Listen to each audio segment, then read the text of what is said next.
Hello everyone and welcome to another cooking vlog from Nurturing Homes। आज मैं आप सबके साथ शेयर कर रही हूँ अपने नाश्ते की रेसिपी कि मैंने नाश्ते में क्या खाया।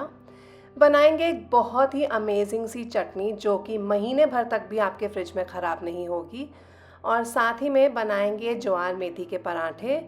आप सोच भी नहीं सकते हैं कि ये ग्लूटेन फ्री पराठे कितना इजी तरीके से मैंने बताया है इस वीडियो में बनाना। बिल्कुल भी रोल करने का झंझट नहीं होगा इन पराठों को, और इतने अच्छे बनेंगे कि सब उंगलियां चाटते रह जाएंगे। तो यहाँ पे मैं शुरुआत कर रही हूँ सबसे पहले कच्चे आम यानी कि कैरी की चटनी बनाने से। आम का सीज़न आ चुका है और कच्चा आम हो या पका हुआ आम हो, इतनी सारी चीज़ें बन जाती हैं ना आम से कि पूछो मत, और हर चीज़ एक से बढ़कर एक होती है। तो यहाँ पे मैंने लिए हैं करीबन आधा किलो कैरी, और इसको मैं पील करके ग्रेट करने वाली हूँ। बहुत महीन मैं इसे कद्दूकस नहीं करूँगी, थोड़ा सा मोटा मोटा ही कद्दूकस करूँगी। मैंने इसे कद्दूकस करने से पहले चाकू से काटा नहीं है, डायरेक्टली गुठली सहित ही इसे कद्दूकस कर रही हूँ। कद्दूकस करते वक्त पता चल जाता है कि अब गुठली आ गई है और उस पॉइंट पे आप स्टॉप कर सकते हैं।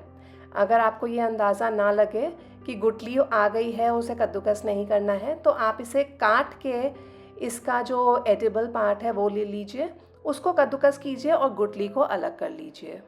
इसको मैंने पूरे अच्छे तरीके से कद्दूकस कर लिया है और ये सीड हम डिस्कार्ड कर देंगे। ऐसे ही मैं सारे आम कद्दूकस करके ले लूँगी। आपको जैसे सहूलियत लगे आप वैसे कीजिए, बस सिर्फ थोड़ा सा इसे मोटा मोटा ही कद्दूकस कीजिएगा। बहुत महीन कद्दूकस कर देंगे तो चटनी का टेक्सचर सही नहीं रहेगा।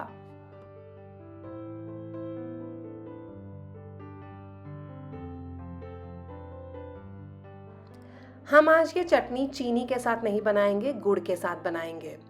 मैं ये तो नहीं कहती कि गुड़ बहुत ही ज़्यादा हेल्दी ऑप्शन है as compare to the processed white sugar, but हाँ, when you compare the white sugar and the jaggery, obviously jaggery is a better option. आपको परफेक्ट मेजरमेंट देती हूँ, जितना भी आपका ग्रेटेड ये आम है उतना ही आपको गुड़ लेना है या गुड़ का पाउडर लेना है। मैं यहाँ पे मेजरिंग कप यूज़ कर रही हूँ, और जो कद्दूकस किया हुआ हमारा आम है उसको मैं नाप लूँगी। ये अराउंड 1.5 कप निकला है। अब ये 1.5 कप निकला है तो मैं 1.5 कप ही गुड़ लूँगी। मेरे पास थोड़ा सा गुड़ का ब्लॉक था जो मैंने काट के रखा हुआ था डब्बे में, वो थोड़ा सा कम पड़ गया तो मैं रिमेनिंग गुड़ का पाउडर यूज़ कर रही हूँ। So anyways for this particular recipe आप किसी भी तरीके का गुड़ यूज़ कर सकते हैं। अगर आप चीनी ही यूज़ करना चाहते हैं तो सेम क्वांटिटी आप रिप्लेस कर दीजिए चीनी के साथ। अब गुड़ और कद्दूकस किया हुआ आम दोनों ही चीज़ें मैं एक पैन में डाल दूंगी पकाने के लिए। मैंने इस रेसिपी के लिए कोई भी ऑयल, घी या तेल, बटर किसी भी चीज़ का इस्तेमाल नहीं किया है, so this makes this recipe completely oil free. गुड़ और आम दोनों को अच्छे से हम मिक्स कर लेंगे, और बस तुरंत ही मिक्स कर लेने के बाद हम इसमें डालेंगे मसाले, क्योंकि ये पर्टिकुलर चटनी जो है वो खट्टी मीठी बनेगी। तो इसमें मैं डाल रही हूँ नमक स्वाद अनुसार, लाल मिर्च का पाउडर, गरम मसाला, भुने जीरे का पाउडर और थोड़ा सा काला नमक भी। मेरे पास आज सौंफ नहीं बची थी, आप इसमें सौंफ ज़रूर डालिएगा, उसका फ्लेवर भी बहुत अच्छा आता है। 1 आध टीस्पून सौंफ को हल्का सा क्रश कर लीजिए और इसमें इसी समय डाल दीजिए बाकी के मसालों के साथ। The flavour comes out to be beautifully awesome with saunf. ये सारे मसाले आप अपने हिसाब से एडजस्ट कर सकते हैं। अगर आप मीठी चटनी ज़्यादा पसंद करते हैं तो ऑब्वियसली ये स्पाइसेस ज़्यादा मत डालिएगा, वरना अगर आप मेरी तरह खट्टी मीठी चटनी ज़्यादा पसंद करते हैं तो ये सारे मसाले भी अच्छी क्वांटिटी में जाएंगे। जब आप इस मिक्सचर को पकाना शुरू करेंगे तो गुड़ पिघलेगा और आपको लगेगा कि ये मिक्सचर जो है वो लिक्विडी सा होने लग गया है। दैट्स ओके, इसे 10-12 मिनट आप अच्छे से पकाइए। बेसिकली हमें इसे तब तक पकाना है जब तक कि इसमें एक तार की चाशनी ना बन जाए।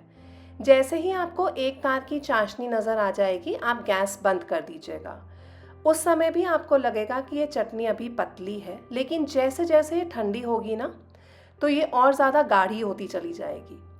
तो जैसे ही आपकी एक तार की चाशनी बन जाए गुड़ की, गैस को तुरंत बंद कर दीजिए और इस चटनी को बिल्कुल ठंडा होने दीजिए।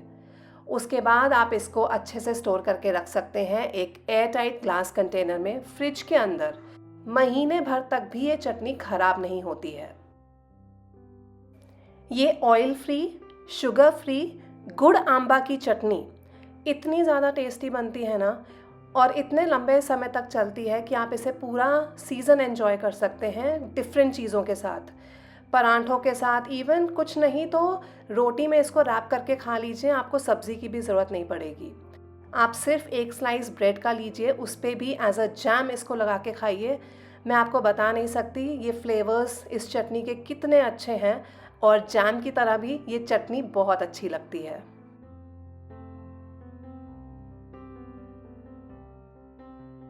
नेक्स्ट मैं बना रही हूँ एक मिलेट की रेसिपी। We are making millet paratha jowar को यूज़ करके, यानी कि सोरगम को यूज़ करके। ये भी मैं आपको परफेक्ट मेजरमेंट्स के साथ ही बताऊंगी। तो यहाँ पे मैं ले रही हूँ 1 कप ज्वार का आटा, ना कम ना ज़्यादा, एग्जैक्टली 1 कप लेवल करके लिया है मैंने ये ज्वार का आटा। और जितना ज्वार का आटा लिया है उतना ही हम पानी लेंगे, यानी कि 1 कप ही पानी लिया है मैंने। ज्वार का आटा और पानी इक्वल क्वांटिटी में जाएगा। ये 1 कप पानी हम गर्म करने के लिए रख देंगे, और जैसे ही इसमें उबाला आएगा हम इसमें डालेंगे थोड़ा सा नमक और ये ज्वार का आटा। तुरंत ही इस आटे को मैं मिक्स कर दूंगी with the back of a spatula.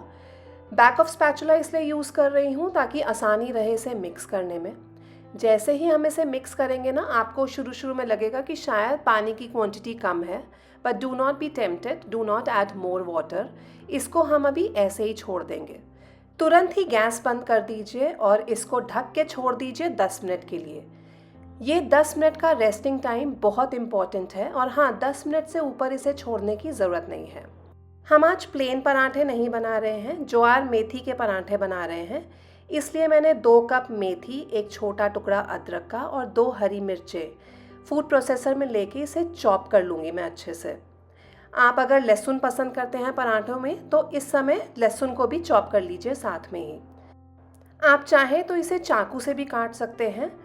मैंने फूड प्रोसेसर इसलिए यूज़ किया है ताकि ये बहुत ही महीन एकदम कट जाए। बड़ी बड़ी पत्तियां मुंह में आती हैं तो कई बार बच्चे खाने में आनाकानी करते हैं, इसलिए मैं इसे फाइन चॉप करना पसंद करती हूँ। एग्जैक्टली 10 मिनट के बाद आप इस आटे को देखेंगे तो ये अभी भी वार्म है। इसको मैं मेथी के साथ ही परात में निकाल लूँगी गूंदने के लिए। साथ ही मैं डालूँगी इसमें स्पाइसेस जैसे कि नमक स्वाद अनुसार, लाल मिर्च का पाउडर, थोड़ा सा हल्दी पाउडर, धनिया पाउडर, गरम मसाला और आमचूर पाउडर। अब आमचूर पाउडर मैं इसमें थोड़ा सा ज़्यादा डाल रही हूँ, अराउंड 2 टेबलस्पून। 2 टेबलस्पून ऑयल डालूंगी मैं इसमें। आप कोई भी कुकिंग ऑयल यूज़ कर सकते हैं, और इस आटे को हम गूंदना शुरू करेंगे।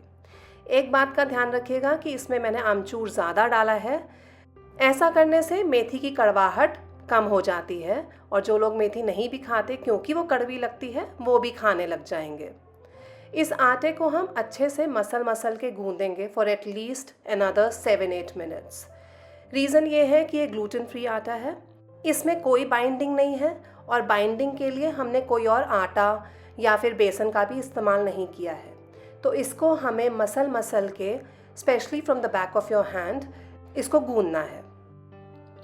जितना अच्छा आप इसे मसल के गूंदेंगे एटलीस्ट फॉर 7-8 मिनट्स, उतना ही ईजी हो जाएगा इस आटे के साथ काम करना, क्योंकि ऐसे गूंदने से इस आटे में ग्लूटेन डेवलप होता है और इसे रोल करना बहुत आसान हो जाता है।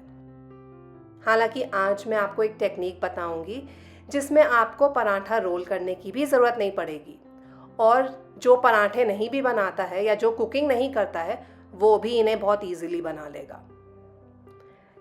यहाँ पे मेरा आटा गूंद के रेडी हो गया है और बहुत स्मूथ हो गया है इस समय।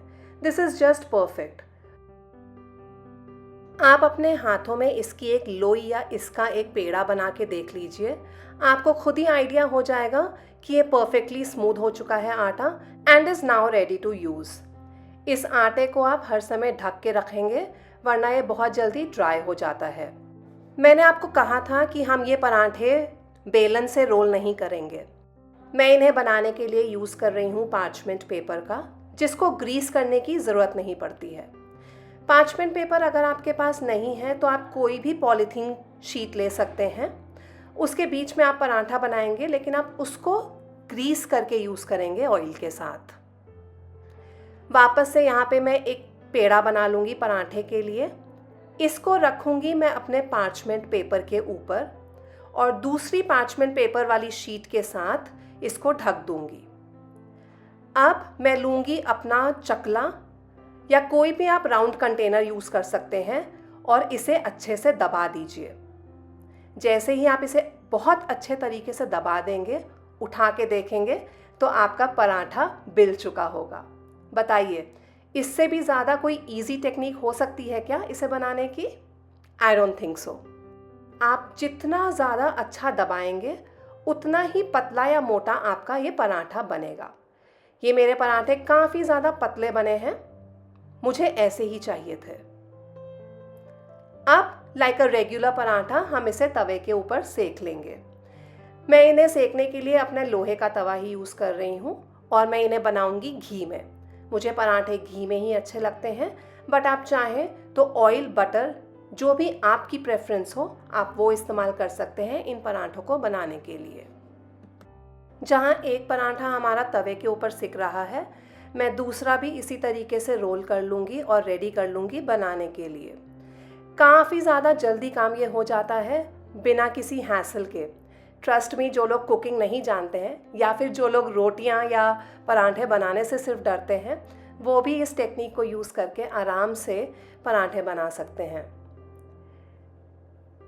जैसे ही एक तरफ से थोड़ा सा सिक जाएगा, मैं इसको पलट के दूसरी तरफ भी घी लगा के इसे सेकूंगी।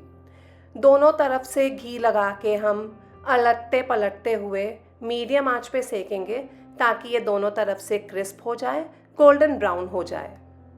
अब ना आटे को रोल करने की टेंशन, ना ये टेंशन कि ग्लूटेन फ्री आटा है तो टूटेगा, बिखरेगा बनाते वक्त, कुछ भी नहीं। बिल्कुल जैसे मैंने इस वीडियो में बताया है, एग्जैक्ट मेजरमेंट्स फॉलो कीजिए, एग्जैक्ट टेक्निक्स फॉलो कीजिए, and there is no way that you will go wrong in this recipe. In fact एक बार आप इन्हें बनाइए तो आप बार बार इन्हें बनाएंगे। पराठा अच्छे से क्रिस्प कर लेने के बाद मैं इसे निकालूंगी एक वायर रैक पे ताकि ये सॉगी ना हो, और बाकी के सारे पराठे भी इसी तरीके से बना लूँगी। ट्रस्ट मी, बिल्कुल टाइम नहीं लगता है और फटाफट बन जाते हैं। वैसे इसे गर्मा गर्म सर्व कीजिए, मक्खन, अचार, दही, चटनी, किसी भी चीज़ के साथ। They are absolutely awesome in taste. आप इसे ब्रेकफास्ट, लंच, डिनर कभी भी खाइए, मज़ा आ जाएगा आपको ये खा के। आज की रेसिपी आपको कैसी लगी मुझे बताना मत भूलिएगा। और हाँ, नेक्स्ट कौन सी आप रेसिपी देखना चाहते हैं वो भी प्लीज़ मेरे साथ नीचे कमेंट्स में शेयर कीजिएगा। If you're watching us for the first time, don't forget to subscribe to the channel and also hit the bell icon next to it so you are notified every time we upload our new videos. अब मैं लेती हूँ अलविदा, मिलूंगी जल्द ही आपसे अपने अगले वीलॉग में। Till then, take care, शब्बा खैर and bye bye.